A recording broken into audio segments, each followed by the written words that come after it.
Say yes to new beginnings. Yes. Say yes to new standards of excellence. Yes. Say yes to engaging reportage with a difference. Yes. Introducing Yes International Magazine.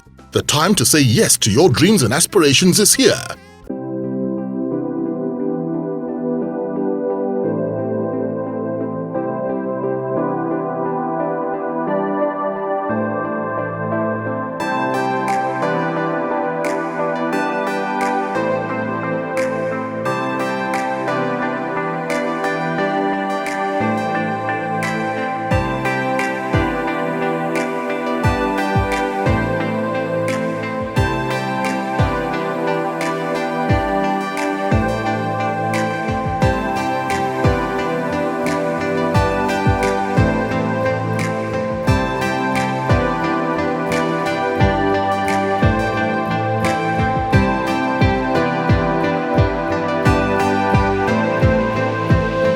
Now, what would you have wanted writing to do for you that it hasn't done yet?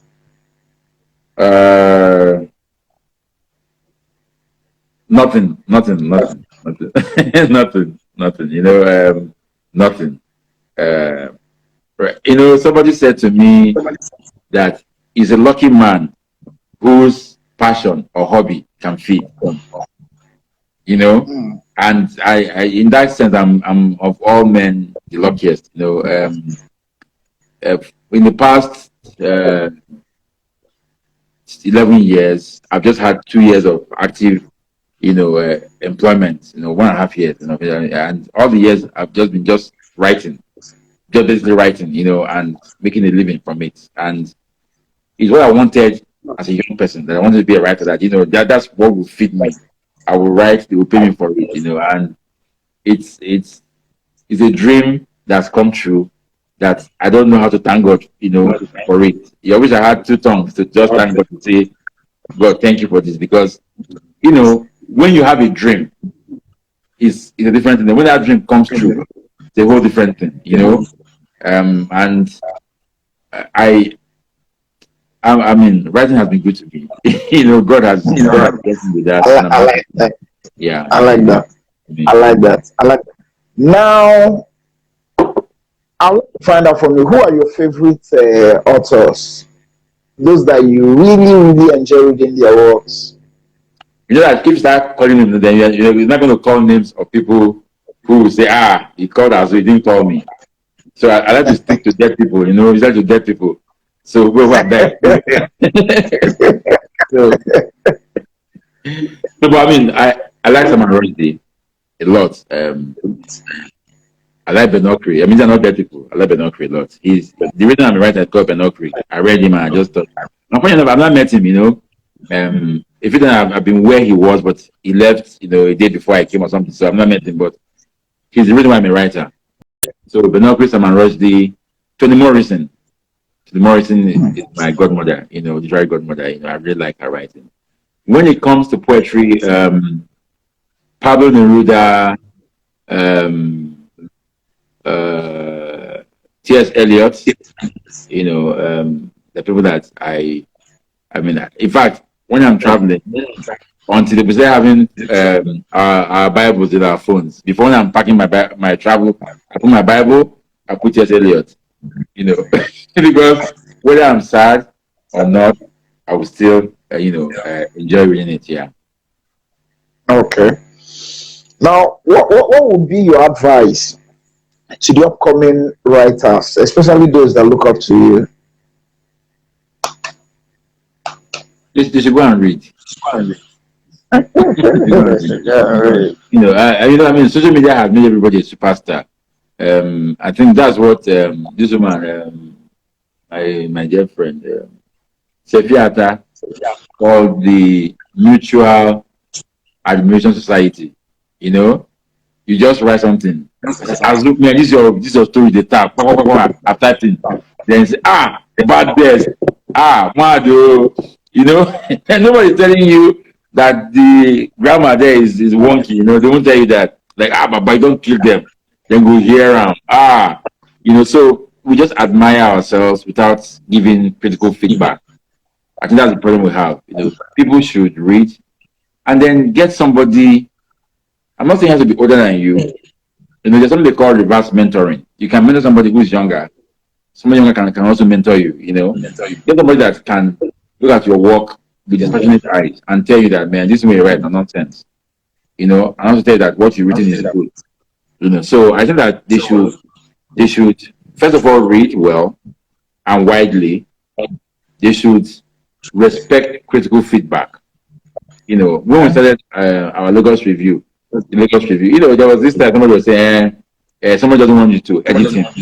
Why would you edit him? You know, and I'm like, when we send our stuff abroad to journals abroad, you wait for feedback and you listen to a white man who has no idea of your culture tell you how to write your story. But when a black man tells you, you know, I remember when I published in Agni my short story, The Harbinger, the place where the woman had called her husband, she said, Umo, Umo, Umo.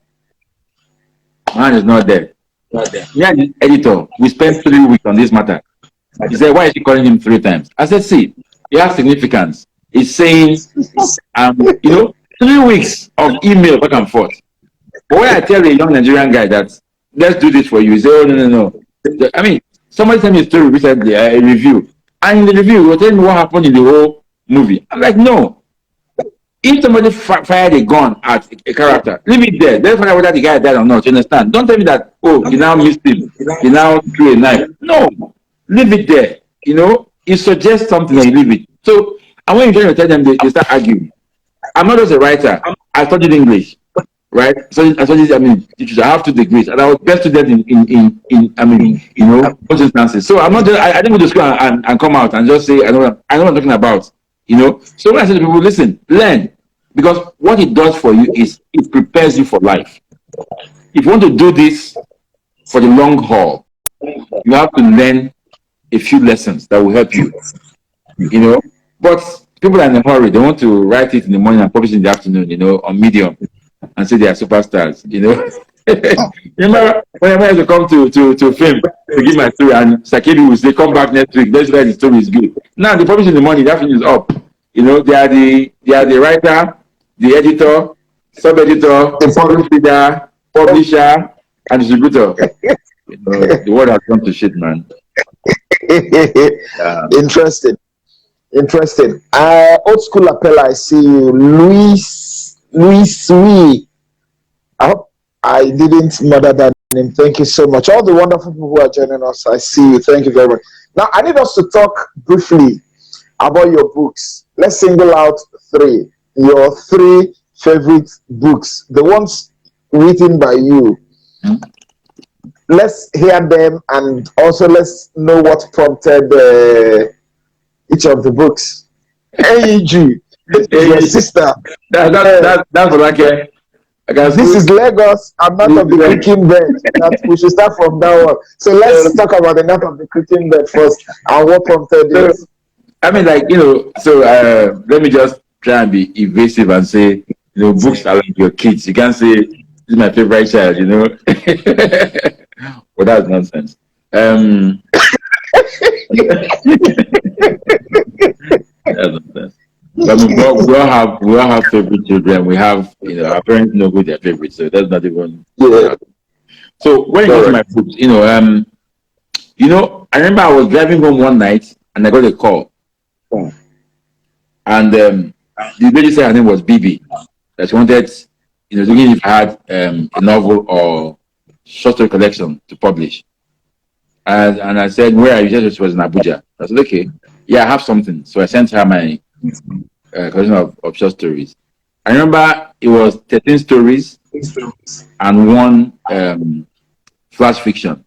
So I sent her and I remember I called it 13 and a half stories. That's what I want to call the collection.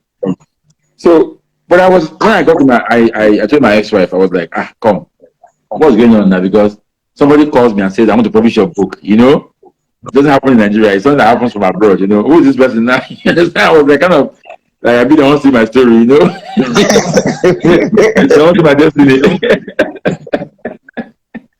So, that, I mean, she was starting a new publishing house. So, in that sense, I'm one of those Nigerians who didn't have to go abroad first to win an award, then come back get the publishing deal. So in that sense, Night of the Creaking Bed for me is the beginning of the big L, as the stupid purists like to say. The big L picture. That's where you start. But I mean, before that, I had done about 6 or 7 books at Hinge. Those novellas were writing at Hinge, straight and boom. I remember when Diana died, we published a biography of Diana. We wrote it in 4 days. Me and David Njoku, we were drinking throughout those 4 nights and 4 days. Produced it under 7 days, published it, and that book sold 50,000 copies in 1 week. This is something that people don't talk about, but that was in America. That would be on New York Times bestseller, But I'm good for it, But go and write your own. Let's say what I can sell. You can sell 1,000 copies, So I mean, people try to downplay things like, oh, it's nothing. But we wrote that book in 4 days. I remember that the guy this day, Ojo Noko, now blasted us, and because we wanted this day to put adverts, because the day they said we should put adverts in this day. So when we did that, and I gave him the book, he was in the art section, and he said, I can write the book in 7 days. This is nonsense. He now wrote a full-page review, which he called "History Written in a Hurry." I can't forget it. And that was the biggest advert for our book.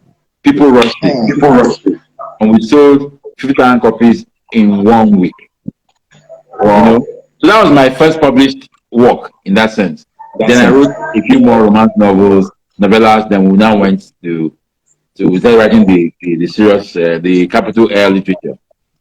But Night of the Creaking Bed was what hit. As you say, like when I hammered, write it. That was it. Because everybody loved it. Everybody loved it. It won an award and stuff, and the stories were everywhere. And it's also not spoken about, but this is the book that was published in 2009, 2008, and has not gone out of print today. Yeah, I mean, I don't know Nigerian books that are like that. This is still, I get royalties every year, from that book. So it's a book that will, stand as one of my best works. Then I've done Carnival City, which was my love story to Lagos. When I came to Lagos, I did an essay about Lagos, about books about Lagos. I think it was called Distinguishing Between the Naked and the Nude. Lagos in Literary Imagination or something like that. And that was when when my head was hot. I used to write literary stuff, critical essays. So, and I was trying to say that books about Lagos are in 2 parts. People like Sefiata write about Ikoyi, Papa, the island. People like, Ekwe, most of them, like Helen, write about the mainland. Nobody has been able to take a mainland person and put him in the island, and own the story from both sides. So I've written a story in 2001 or so, and I won an award to go to Germany. When I went to Germany, I just felt this wasn't the story I wanted to write. So I dumped the story. I wrote a fresh book, which was which made the NLNG shortlist. So then when I came back, I was talking about a Lagos book that would be a book that people would read and see Lagos, as it was at that time. Like you had the Dubliners, you had books about New York and stuff. So I started writing the Carnival City, and I had written it almost halfway. It still wasn't making sense. Then one night I was in a bar with a friend of mine in Kenya. We were drinking, and around midnight, some guys I was waiting for came around, and I bought them a bottle of rosé champagne. Then it was 18K a bottle, and as we brought the bottle, they just drank it. They drank it very fast. They finished the first bottle very quickly, Then he said to me, in fact, the guy, his brother was the governor then, they said to me, TK, say tomorrow we'll start fast. So I need to drink another bottle. So I said, okay. So I bought another bottle. Immediately they opened the bottle and put it on the table. This boy that was sagging his trousers just hit the table and the bottle fell and broke. And so 18K, that is 36K in less than 30 minutes, you know. and the fine contract we never get, you know. So then, you know, the bank was very angry, but I said, no, it's okay.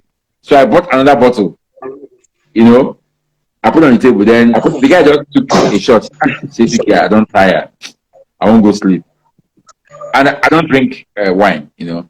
So that there was the third bottle of rosé, Something.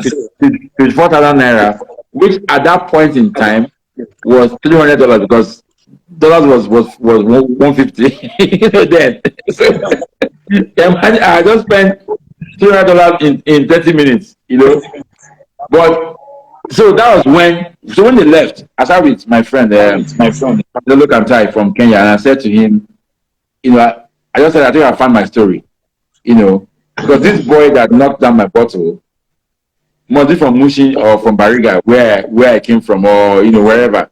But now he's running his shop on the island, you know, which is nice. Yeah. So my story is about a guy who started from the mainland and now owns the island. So that's how I found that story. And just from there, the story just picked up, you know, and yeah. That's for the carnivorous. Yeah.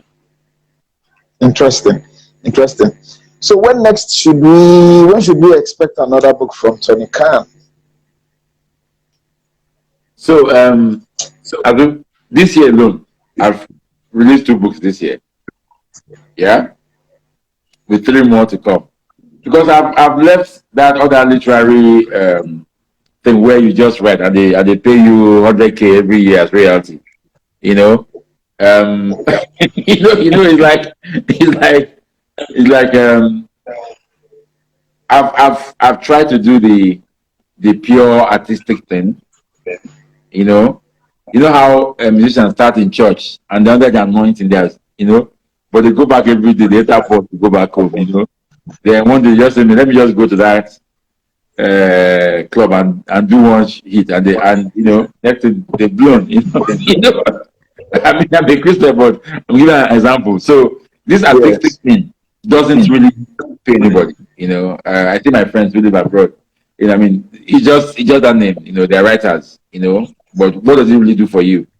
You know, so I have children who are going to school, who are paying school fees in dollars, pounds. So I can't be sitting down here and collecting 100K every month, every year. So I just told myself, I said, I mean, I can write. I have the facility for writing. So when we started our business in 2010, I told my partner, Kweju, I said, see, I'm Toni Kan now. At least every year we write 1 book or 2 books. We collect, you know, 2 or 3 million naira. We just enjoy ourselves. That was 2010. Almost 2010, 11, 12. Nobody. They say, you write novels now, you write poems, but you have not written a biography before. You know, until Julius came and we published wrote the book for him and published it, and then that was the opening. You know, and now we now reject jobs. We say, we have enough for this year. We can't take more. You know, and that, like I was saying before, this is what happens when God blesses you, because this is what I wanted to do. I wanted to sit in my house, wake up when I want, which is not really true.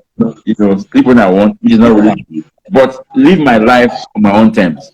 You know, just wake up and write, and then I mean, if I stay in my house from morning till night, Azuh, I will not put on my TV, any TV in the house, whether in the room or in the living room, until 6 o'clock, because I go to work. I carry my bag from my room to my study. Then from my study, I carry my bag back to my room. I say, okay, I'll finish from work. You know, that's how I do every day. So, you know, because that is the thing has come. You know, but every year now we write biographies for people who can pay us. And the good thing about it is that they pay upfront. You know, unlike the royalties you get. And most of them will tell me that but the biography you write, Seth, are you sure it's good? And I said to them, listen, have you seen an advert jingle that is not nice? Yeah? Have you heard one advert jingle that's not nice? See that, hey joy girl, da da da da da da da da, Temoku. But have you seen one? You know why they're always nice? Or you say me low, pak pak pak pak pak pak. You know why they're always nice? Because they were paid up front. All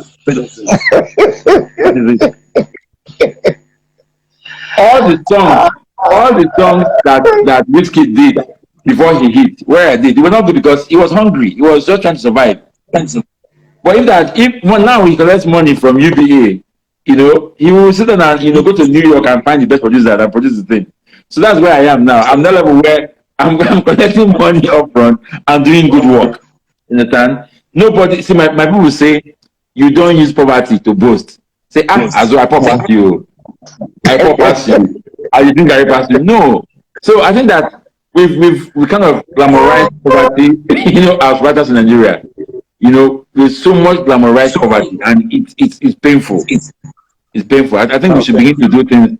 You're a writer, earn good money. When I do my courses, I have a training school in Ikoyi. I think I say, listen, when you buy a book, look behind the book for the author's name. If you see Azuh Arinze, he lectures at New York University. He's poor. He's a poor man. Or he works for New York Times. He don't have money. When you see something like this, Toni Kan, he lives in Lagos. That means he has money. Or he lives in New York. or he divides his time between New York and Philadelphia. He have money. It's something that, see, Azuh, I met you in 1998 or 97. Yeah. Right? Imagine if we were in the bank in 98. By now we'll be EDs. That's true. Yeah, we'll be EDs. I mean, I left banking as an AGM. When I went to visit from so if I had stayed in banking, where would I be? So why should I be a writer and be collecting, peanuts because I'm a writer? You understand? It doesn't make sense. It doesn't even honor my God who gave me this talent. So how much does Toni Kan charge per biography? Well, if you don't have 20 million, no, not even come. I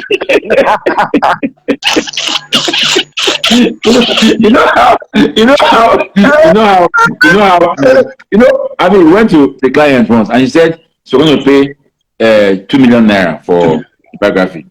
And I said to her, is your father biography? She said, I said, when you're going to do the book launch, I said, when you do the book launch, who will you call as your MC? He said, Alibaba. And I said, how much will you pay him? He said, I think that's about 2 or 3 million. I said, so you're not paying about 2 or 3 million for 3 hours, and you pay me 2 million for 6 or 7 months. I mean, it doesn't because I wear t-shirt and joggers. I'm back of wearing suit and stuff. So I think that we have for long Nigerian writers have missed the plot. We missed the plot, and if this is what I do, if I can help people understand that this thing we do is not a joke. It's actually, a job. It's not a hobby or a vocation. It's a job, and we should be paid, well for it. Is that what I achieve? Then I've tried. So that's it. Interesting. So what stands Toni Kan out as a writer? What distinguishes you? What sets you apart? I don't know any Nigerian writer who has written about Nigerian space industry before. I have. One day I woke up, I saw an email from Sweden. They said, "Oh, I want to ask about Nigerian space industry." Like, space industry in Nigeria, we have one, and I did, and they paid me for it. So the thing that stands me out about writing is that, Azuh, I can write as your grandmother, as your mother, as your sister, as your wife, as yourself, as your child. I can write anything you give me to write. I can put myself in that position and write it. I think I've written from any kind of perspective possible. And I'm not lazy. In my office, I tell them, I say, our core values are speed, flexibility, and quality. We'll be faster than anybody. We're flexible with our costing, and we'll give you quality. That's my own personal mantra. I'm flexible, I am fast, and I give quality. And That is it. Writers are generally very lazy. We want to, find inspiration, move run the writer's blog and stuff. But I don't have that kind of nonsense. I don't have it at all. I don't. Interesting. Interesting. We have about 5 more minutes to go. If my timepiece is not deceiving me. Now, writing obviously has done so much for you. What has it not done for you? Nothing. Nothing. Everything I have came from writing. The bank jobs, telecom jobs, PR jobs came from the fact that I can write. So when I pray to God, I don't say, God, thank you I just thank you for making me a writer. That is it. Interesting. I don't regret it at all. It's what God has given to me, and I'm eternally grateful to that. To God for that. Okay, we'll take 2 more questions so that we'll round off. What puts Toni Kan off in a story? Bad English and bad storytelling. That is it. You can't be writing in Igbo, like I said before, or English or something. No, just you need to master it. If you're gonna write in Igbo, then you can write in Igbo, or in translation, but don't write it badly. It's wrong. Yeah. All right. So finally, what keeps Toni Kan glued to a story or a book? The biggest compliment I pay somebody that I wish I wrote this. It might sound but like when you're reading something like, Jesus, I can't leave this thing. We're working on a book now for a CEO of an oil company. And, we read the book. The first 7 chapters were just like, normal CEO stuff. The last chapters, I'm like, this guy should have been a writer, Well, as if you're reading in Sheldon. I was gripped. I read 175 pages in a sitting. Wow. So it's not about the English, it's about the ability to tell a story and to get you involved in that story. Because when you buy a book, you have put your money down. You want to invest yourself in this story. You want to enjoy the story. You want to see a character in the like this character. If I see him in Bariga, I will know him. And it takes talent to do that. And also, even people who write essays, who write news reports, people can put some energy into it, and it comes out different from everybody else. That is why they will pick you out of the lot and say, become editor. It's not as if because you're the finance boy there. It's because you do something different. So people have to learn that writing is a skill, and in a way you write well, and when you write well, there'll be rewards. Thank you very much, TK. It is on that note that I'd like to bring this session to a close. Thank you very, very much, and happy birthday in advance once again. Thank you so much for your time, for your thoughts and everything, and all the wonderful people who made our time to join us this night. Yes, thank you. Thank you. We are grateful. Thank you.